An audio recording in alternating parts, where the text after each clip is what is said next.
Como ustedes saben, nosotros, además de la soberanía energética, queremos avanzar en la transición energética por motivos ambientales locales y también por motivos del cambio climático global.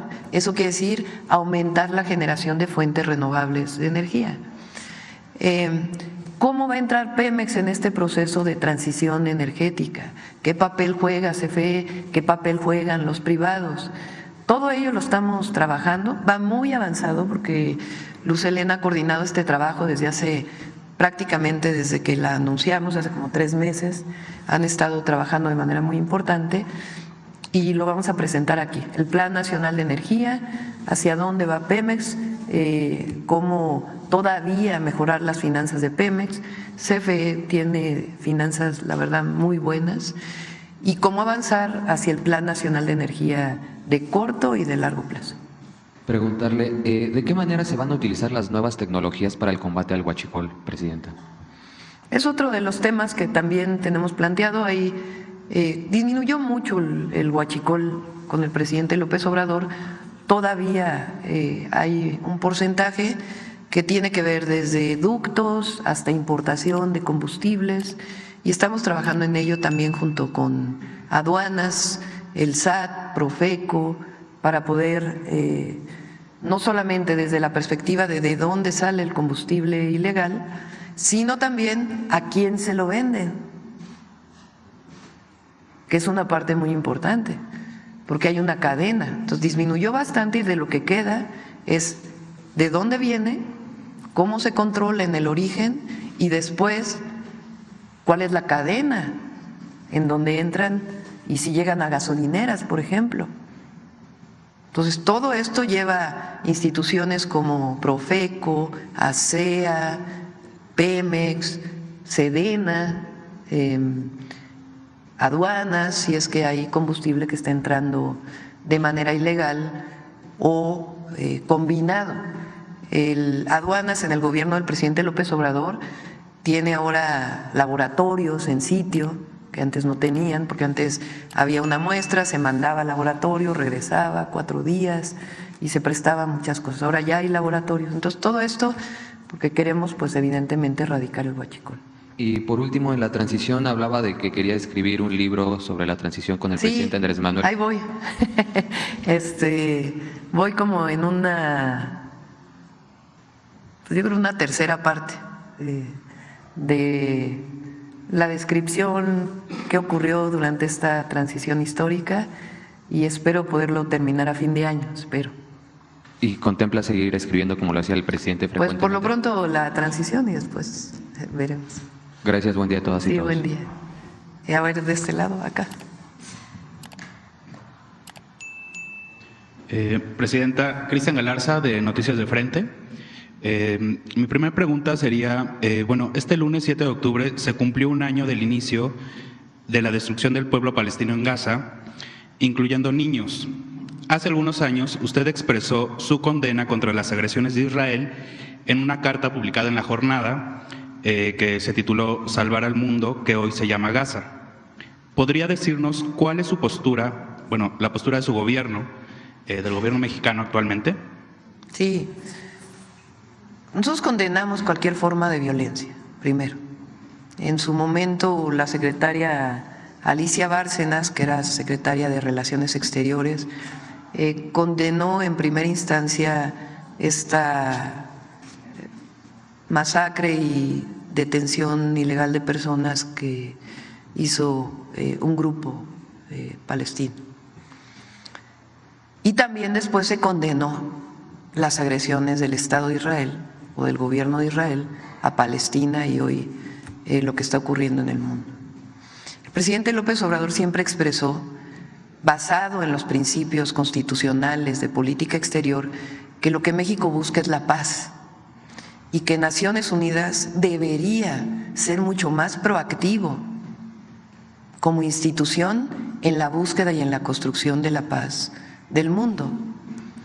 Entonces nosotros coincidimos con ello y condenamos las agresiones que se están viviendo, y además consideramos que el Estado palestino debe ser reconocido en toda su magnitud, igual que el Estado de Israel. Esa ha sido la posición de México desde hace muchos años y esa es la posición que nosotros tenemos. Y la búsqueda de la paz por encima de todo. La guerra nunca va a llevar a buen destino.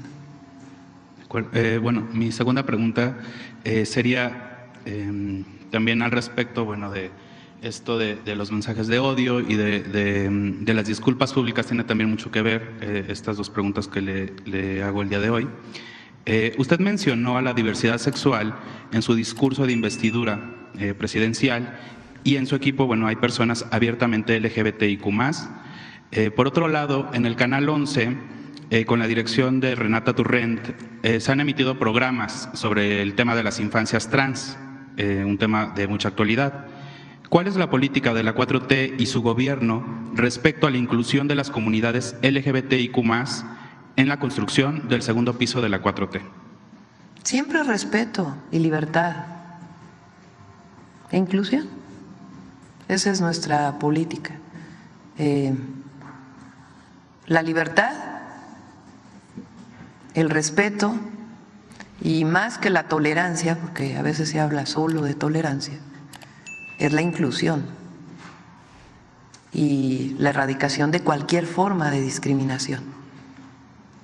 Lo dije en el discurso, nosotros tenemos que vernos siempre como iguales, mirarnos a los ojos como iguales, independientemente de nuestras decisiones, de nuestro origen, de nuestra orientación, de nuestra religión. Los mexicanos y mexicanas somos iguales y no puede haber discriminación de ningún tipo durante años, hasta que no llegó la Cuarta Transformación, el racismo, el clasismo y ahora el machismo, porque también se escondía como si no existiera. Y claro que existe y además particularmente hay una discriminación muy grande, histórica, hacia pueblos originarios, cuando son nuestra grandeza. Entonces, erradicar cualquier forma de discriminación, respeto, inclusión y libertad. Bueno, se lo mencionaba también un poco por el caso de Renata Turrent. Hubo algunas críticas ahí que, bueno, como que la acusaban de algunas cuestiones de precisamente no ser totalmente incluyente, ¿no?, con la nueva dirección del Canal 11. No sé a qué se refieren. Renata es una mujer de primera, y va a hacer un gran trabajo al frente de Canal 11. Gracias, presidenta. Gracias. Por acá. Buenos días, presidenta. También buenos días, gabinete. Como mi primera pregunta sería sobre el tema energético. Usted en el discurso, en el Zócalo capitalino, cuando tomó posesión, mencionaba lo del carro eléctrico, que es un proyecto muy importante. Preguntarle sobre este tema, la primera sería, ¿cuándo va a iniciar, o si ya tienen una fecha, de la explotación de litio? Porque sabemos que todavía sigue en exploración. Y también cómo se va a hacer lo de la planta, si se va a construir una planta para construir los carros, si se va a crear una empresa. ¿Cuáles serían esos detalles, doctora? Sí. Hay varios proyectos. Uno tiene que ver con cadena de producción de litio, que es un poco a más largo plazo porque ya se desarrolló la tecnología por parte del Instituto Mexicano del Petróleo y de instituciones del CONACYT para poder extraer litio de arcilla. En México el litio está combinado con arcilla. Arcilla es como barro. El barro, ustedes saben que cuando se moja pues se expande, es chicloso. Cuando se seca pues es como polvo. Entonces, el que haya litio en las arcillas es mucho más difícil que otras formas que, por ejemplo, hay en Sudamérica, donde es más fácil su extracción. Entonces, ya existe la tecnología, pero no solamente es que exista la tecnología, sino cuánto cuesta. extraer el litio con esa tecnología y desarrollar esa tecnología. Entonces eso pues llevará su camino. Por otro lado, la idea también es hacer cadenas de cobre. El cobre es un elemento que en los autos eléctricos, un auto eléctrico tiene como 3 veces más cobre que un auto de combustión interna. Entonces es una materia prima fundamental para la operación de los autos eléctricos. Entonces ahí también estamos trabajando. El cobre se extrae, después requiere procesarse para hacer los alambres de cobre y finalmente utilizarlo en los autos. Y bueno, el cobre se usa en muchísimas áreas porque es un gran conductor de la electricidad. Entonces, esa es, digamos, una parte. La otra es hacer el carrito. Digo carrito porque la idea es hacer un auto compacto pequeño. Ustedes saben que en las ciudades en nuestro país, pues hay, o en el mundo hay distintos tipos de autos. Un auto Tesla, por ejemplo, eléctrico, pues es muy oneroso. Entonces nosotros queremos un auto eléctrico compacto, pequeño, similar a algunos que se desarrollaron, por ejemplo, en China o en la India, pero con desarrollo propio. Que sea también una alternativa a la motocicleta, porque la motocicleta pues es muy peligrosa. Se puede usar, pero a veces se usa con 3 personas en una moto y puede ser muy riesgosa. Entonces la idea es hacer un auto compacto, barato, eléctrico, que pueda funcionar. Hay empresas en México desde hace mucho tiempo que fabrican motores eléctricos, mexicanas. Entonces la idea es usar estas empresas con la inventiva mexicana de investigadores e investigadoras, juntarlas para poder hacer el ensamble de este auto eléctrico. Puede ser uno o pueden ser varios, de hecho ya hay algunos autos eléctricos. Y generar cadenas productivas de tal manera que todo lo que está en ese auto eléctrico sea fabricado en nuestro país, de tal manera que no, en la medida de lo posible, importemos lo menos, para que eso genere cadenas productivas, que generen empleos y otras posibilidades. Ya hay un prototipo, o hay varios prototipos, y si nos aguantan un poco, pues ya los presentaremos aquí en la mañanera. Muchas gracias, doctora, por la respuesta. Por los nervios se me olvidó presentarme. José Manuel Fuentes, de Capital 21. Y en mi segunda pregunta sería también tema energético.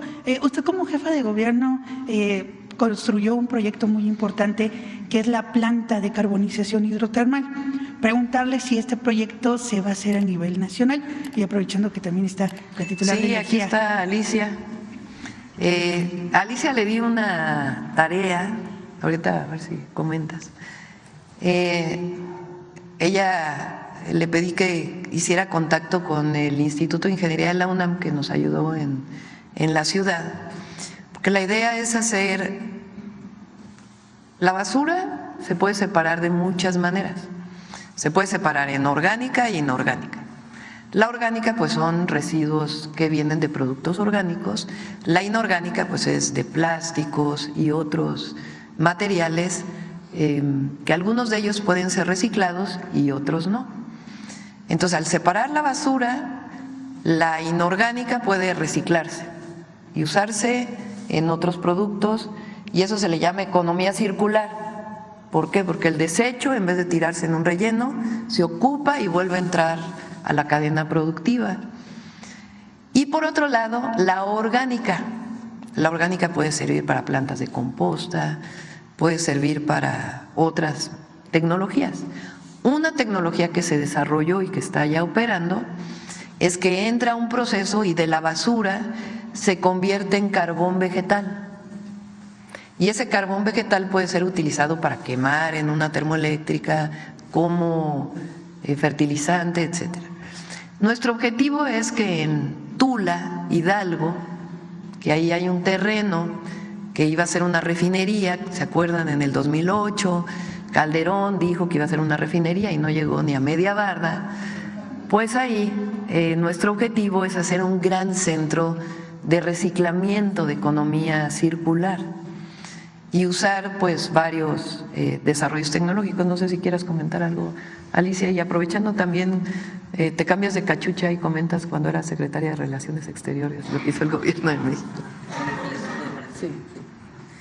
Con mucho gusto. Estamos muy contentos porque la presidenta nos ha dado un mandato que yo creo que va a ser un cambio de paradigma, y es que en estos 700 hectáreas podamos establecer 2 plantas recicladoras, y para ello estamos haciendo ya un inventario de los residuos del estado de Hidalgo, ¿verdad?, para saber cuáles podemos utilizar, y ya hemos contactado al equipo que la doctora nos indicó del Instituto de la UNAM, de Ingeniería de la UNAM, porque la idea es tener ya el proyecto tan pronto como sea posible y vincularlo al saneamiento del río Tula en su totalidad. Y esto además va a beneficiar al Estado de México, porque también hay que ver los residuos que provienen del Estado de México, de la ciudad, y ver si podemos realmente generar la primera planta, yo diría, pues francamente creo que en el mundo el primer parque industrial de economía circular, partiendo por estas 2 plantas, una de reciclamiento de, como dijo la doctora, de residuos orgánicos para producir pellets de carbono, y el otro sería materiales de construcción. Ese es un gran tema, los materiales de construcción que pueden ser reusados, y aquí en la Ciudad de México hay una planta que produce adocreto, entonces ya se puede utilizar incluso para el asfalto de las carreteras que se están planteando. O sea, esa es la economía circular. Incluso estamos explorando durmientes de plástico, estamos viendo qué hay en el mundo que nos pueda apoyar. Por lo pronto, partir con estas 2 plantas. Y luego, en relación a Palestina, muy importante, México además se sumó a una petición que hizo Chile a la Corte Penal Internacional. Porque el tema es que Israel o sea, es verdad que jamás atacó a Israel el 7 de octubre, pero también es verdad que la respuesta de Israel ha sido desproporcionada. Y no solamente desproporcionada, sino que ha afectado a miles de civiles, y ya no solamente en Gaza, en Palestina en su conjunto, y ahora está pasando a Líbano. Entonces, realmente hay una enorme preocupación. Y creo, señora presidenta, nosotros lo planteamos en la Asamblea General ahora, que la clave está en que el Consejo de Seguridad elimine el veto, porque ese Consejo de Seguridad no está operando, y no está operando porque está estancado en los vetos. Que se elimine el veto para que ese Consejo realmente pueda actuar decididamente de acuerdo al artículo 4 de la Carta de las Naciones Unidas y reconocer al Estado de Palestina. Ya lo hizo las Naciones Unidas, pero la única solución a este conflicto va a ser que haya 2 estados, y esa es la idea que creo que la comunidad internacional tiene. Pero hay un riesgo. En este momento la comunidad internacional está consciente de que hay un enorme riesgo en la expansión de este conflicto a Líbano y a Siria. Eso puede realmente complicar mucho el Medio Oriente. Muchas gracias. Muchas gracias, presidenta. Gracias. Ahora de este lado. Gracias. Buenos días. Judith Sánchez Reyes, de Perspectivas MX. Presidenta, preguntarle sobre el estatus de la megafarmacia a casi un año de su inauguración, si le han compartido algún reporte sobre cómo se ha estado dando el surtido de estas recetas. Se aumentó el número inicial de 6 recetas diarias, y si la megafarmacia será punto de referencia para el abasto de medicamentos que se manejarán en las farmacias del bienestar que se tiene previsto instalar el próximo año. Sí. Llevo ya 3 reuniones con el equipo de salud, ISSSTE, IMSS Bienestar, Birmex, para ver cómo mejoramos el abasto de medicamentos a los centros de salud y los hospitales, y después a las farmacias de bienestar. Sí se va a seguir ocupando la megafarmacia de Huehuetoca, y lo que estamos haciendo es meter más tecnología, digitalización de todo el proceso, desde la compra. Les comparto a Eduardo Clark, que es hoy subsecretario de Salud, muchos de ustedes lo conocen. Él estuvo en la Ciudad de México en la Agencia Digital de Innovación Pública, Agencia Digital de Innovación Pública, y ahora tomé la decisión de que se fuera a Salud, porque aparte de que estuvo encargado durante la pandemia y aprendió mucho, pues él es experto justamente en procesos de digitalización, de eficientización y de operación logística, de distribución. Entonces él va a ayudar mucho al doctor Kersenovich, a Zoe Robledo, a Alejandro Schwartz, a Martí, a todo este proceso de compra y distribución de medicamentos. Entonces, adicionalmente, les adelanto, ya lo va a presentar, si no la próxima semana, la otra, la Secretaría de Salud, porque se están haciendo guías médicas, porque la compra de medicamentos también tiene que ver con qué medicamento compras para curar qué enfermedad o paliar o ayudar a la persona enferma o para prevenir cualquier enfermedad. Entonces, adicionalmente, lleva ya desde antes de que entráramos el doctor Kersenovich, que es una eminencia y reconocido por todo el país, en guías médicas para público y privado